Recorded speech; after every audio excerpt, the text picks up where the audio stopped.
자, 여기 실리콘밸리에서 시작된 미스터리가 하나 있습니다. 인공지능의 속도를 극한까지 끌어올리려던 최고의 엔지니어들이 도저히 풀지 못했던 문제였죠. 그런데 만약에 말이죠. 그 해답이 뜬금없이 500년 전 한국에서 만들어진 한 문자 체계에 숨겨져 있었다면 여러분은 믿으시겠어요? 그래서 오늘 이 오래된 지혜가 어떻게 현대기술의 가장 큰 숙제를 해결했는지 그 정말 놀라운 여정을 한번 같이 따라가 보려고 합니다. 자, 이야기의 시작은 바로 여기 실리콘밸리입니다. 주인공은 마크 톰슨이라는 데이터 분석가인데요. 실리콘밸리의 한 AI 연구소에서 일하고 있었죠. 지난 15년간 전 세계의 언어 데이터를 분석해온 베테랑이었습니다. 그런데 바로 그 평범했던 어느 날, 그의 15년 경력을 통째로 뒤흔들어버릴 엄청난 발견을 하게 됩니다. 마크의 눈앞에 믿을 수 없는 데이터가 딱 나타난 거죠. 다른 언어 모델들은 다 비슷한 속도로 보이는데 유독 한국어 모델만 학습 속도가 말도 안 되게 빠른 거예요. 아니 이게 말이 되나? 당연히 데이터 오류겠지. 이런 숫자는 나올 수가 없어. 그는 당연하다는 듯이 재실행 버튼을 눌렀습니다. 그런데 결과는요? 똑같았습니다. 무려 40%나 더 빨랐어요. 여러분, AI 업계에서는 1%의 효율을 올리려고 정말 수백만, 수천만 달러를 쏟아붓거든요.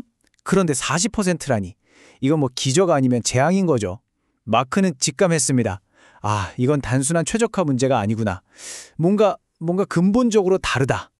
사실 마크는 15년 동안 이런 확신을 가지고 살았어요. 인간이 쓰는 언어라는 건 뭐 예외도 너무 많고 불규칙하고 AI한테는 완전 골칫덩어리야 라고요. 한마디로 AI 발전의 병목 현상을 일으키는 주범으로 본 거죠. 그런데 바로 그날 그의 15년 묵은 신념이 와르르 무너지기 시작한 겁니다.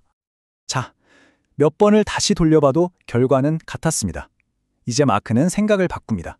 이건 데이터의 오류가 아니다. 그렇다면 문제는 언어 그 자체다.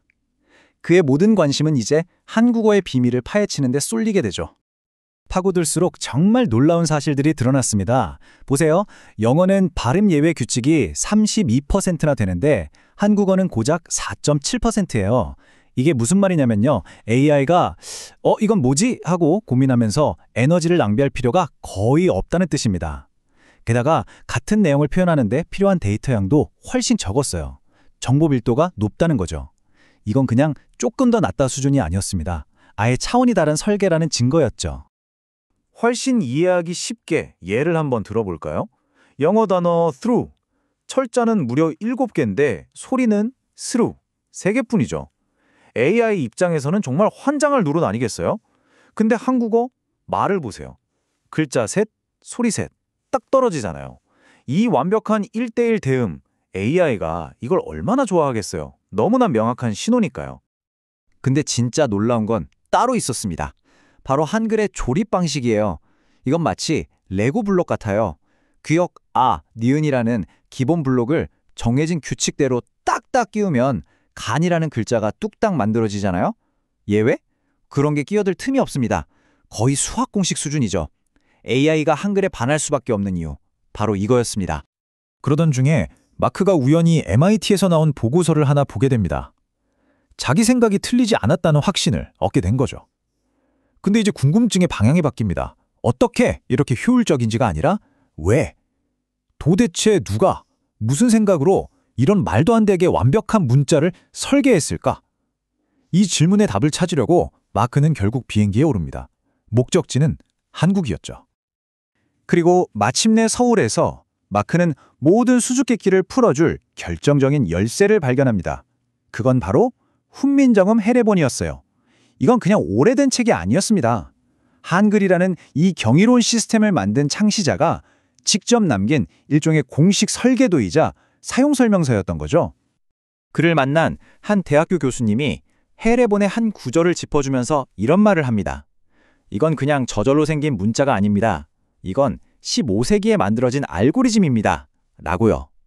자연 발생한 언어가 아니라 처음부터 완벽한 시스템을 목표로 설계된 알고리즘이라니 마크는 정말 머리를 한 대 세게 맞은 듯한 충격을 받았습니다.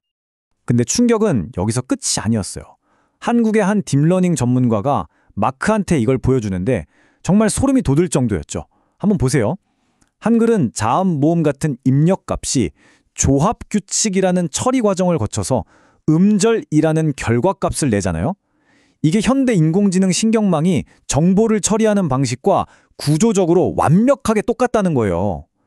와, 500년 전에 누군가가 이미 딥러닝의 핵심 구조를 꿰뚫고 있었던 셈이죠. 아니, 그럼 도대체 왜 이런 천재적인 설계를 한 걸까요? 기술적인 우월함을 뽐내려고? 아니었습니다. 헤레본이 말하는 이유는 단 하나였어요. 그를 몰라 고통받는 백성을 가엾게 여긴 마음, 바로 사랑이었습니다.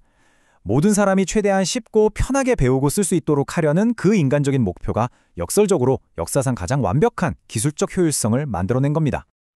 자, 이 엄청난 발견에 가슴이 벅차오른 마클은 실리콘밸리도 돌아왔습니다. 세상을 바꿀 열쇠를 손에 쥐었다고 굳게 믿었죠. 하지만 현실은 냉혹했습니다. 그를 기다린 건 뜨거운 환영이 아니라 얼음장처럼 차가운 불신의 벽이었어요. 임원들은 비현실적인 소리라며 그의 보고서를 그냥 묵살해버렸고 어디선가 유출된 보고서는 테크블로그에서 조롱거리가 됐습니다. 주류 언어학계에서면 그거 틀렸다는 반박 논문까지 쏟아져 나왔죠. 심지어 그의 분석을 뒷받침했던 MIT마저 등을 돌리고 재검증팀을 꾸렸으니 정말 마크는 완전히 고립된 겁니다. 그의 커리어 전체가 무너질 위기였죠. 하지만 마크는 포기하지 않았습니다. 논쟁이 너무나 뜨거워지니까 결국 중립적인 제3자인 유네스코가 직접 나서게 됩니다. 도대체 뭐가 진실인지 우리가 한번 제대로 따져보자, 이거죠. 수많은 데이터와 역사 자료를 검토한 끝에 마침내 유네스코가 공식적으로 선언합니다. 마크의 발견은 사실이다. 정말 길고 어두웠던 터널의 끝이 보이는 순간이었습니다. 유네스코의 공식 발표 하나로 상황은 180도 뒤바뀝니다. 어제까지 조롱과 불신의 대상이었던 마크의 주장은 이제 누구도 거스를 수 없는 사실이 된 거죠. 그제서야 기술업계는 마침내 이 500년 된 코드의 놀라운 힘을 진지하게 받아들이기 시작했습니다. 그래서 지금은 어떻게 됐을까요? 구글, 마이크로소프트 같은 글로벌 빅테크 기업들이 AI 모델을 개발할 때 한글 우선 접근법을 새로운 표준으로 쓰고 있습니다. 일단 가장 효율적인 한글로 AI의 기초 뼈대를 학습시킨 뒤에 다른 언어로 확장하는 거죠. 한 데이터 분석가의 외로운 발견이 AI 개발의 패러다임을 뿌리부터 바꿔놓은 겁니다. 결국 이 모든 이야기의 핵심은 어쩌면 아주 간단한 건지도 모릅니다.